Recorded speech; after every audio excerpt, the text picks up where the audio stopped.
In other news, as the Blue Jays continue to search for a new home, sharing a stadium with the Baltimore Orioles has emerged as a possibility. The Maryland Stadium Authority confirmed discussions are underway for the Jays to use Camden Yards as a temporary home. The Canadian government and the state of Pennsylvania have thrown out previous plans.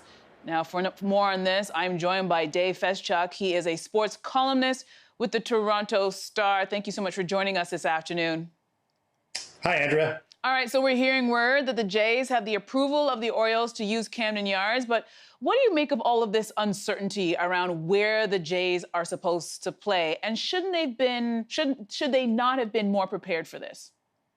Yeah, you'd like to think that the Blue Jays would have been far more prepared from this than being, 5 hours away from the Major League Baseball season beginning, and a little more than 24 hours away from the Blue Jays opening their season in Tampa, and they're still not sure where they're going to call home.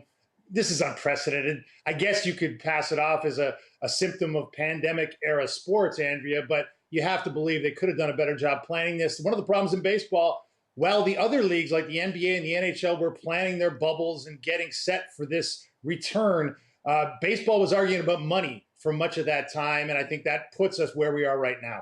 Yeah, and how does this affect the players?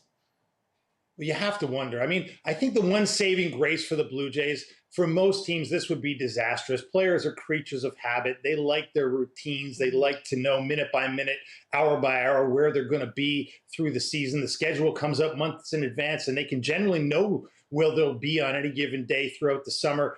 Now it's been thrown into chaos. The only saving grace for the Blue Jays is, A, they have very low expectations this season. They're not thought of as one of the contenders. And if they do contend in a short season, it would be a nice surprise. And B, there's a lot of young players in this squad, guys who've rode the buses in the minor leagues very recently and maybe aren't accustomed to some of the comforts of Major League life in a plush clubhouse.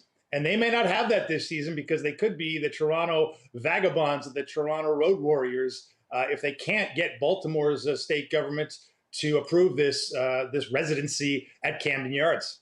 All right, and let's talk about Camden Yards. What do we know about the facilities in Baltimore? Well, I've been there. It's a wonderful stadium. I mean, it's one of the great ones in all of baseball. People in Toronto always kick themselves because it was built a little bit after they built the Sky Dome, which was the modern concrete monster in Toronto. Camden Yards is a throwback stadium that has all the wonderful retro touches that make baseball the grand old game. But this isn't about aesthetics. This is about logistics, and this is more now about politics. We saw Pennsylvania yesterday the Pennsylvania Public Health Unit decide that they didn't want the optics of the Blue Jays coming in. And not only the Blue Jays, but all the teams that would be visiting the Blue Jays in Pittsburgh. 2 teams from Florida in the Tampa Bay Rays and the Florida Marlins, who are on the Blue Jays schedule. And Florida being one of the great hotspots in the world right now for coronavirus.